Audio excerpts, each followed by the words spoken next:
bit faster, but just make sure you're looking at your ROAS, and if your ROAS starts to really dip, then dial it back a bit more. I recommend if you have the ability to keep adding products into these campaigns, they do better the more products you add, I find, and you can keep increasing that budget, and then just remove any poor performance out of the campaign.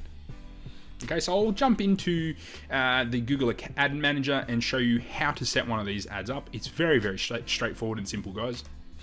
Okay guys, so to create a new campaign, once you're in your Ads Manager, just click New Campaign, click Sales, click Shopping, and click Smart Shopping here, right? So it'll check your requirements, but as long as you meet all the requirements in here, which are pretty minimal these days, I believe they've toned it right back. You used to have 20 conversions.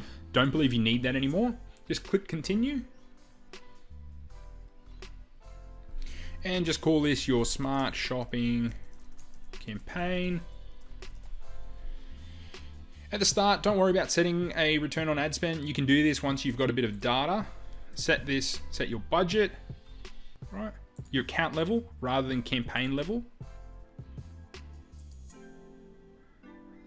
Click Continue.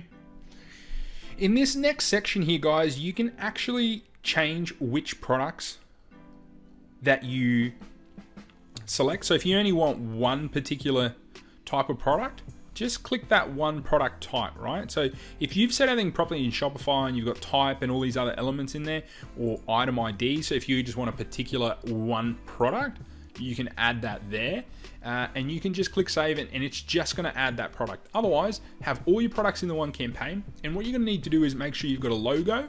You're gonna need an image, which is gonna be like a banner, and then you're gonna need to add like a headline. So, you know, best online baby store or something like that.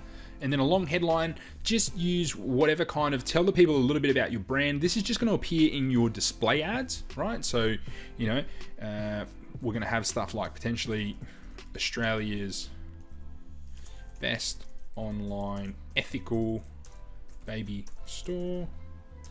Shop now, shop our great range of products. Not sure what's happening here. Products, description. Now, obviously put something different, but for this, I'm just going to put that there. Grab your store's final URL, add it here. And when you click save, guys, that's all, and your campaign will now be live. So guys, give Smart Campaigns a go, follow that strategy, and also, if you find that a standard campaign doesn't work for you, give Smart a go, guys. It's where the world is moving. Standard campaigns eventually, I think, will be phased out, but I still find better results most of the time with them. But give Smart a go and see how they go for you.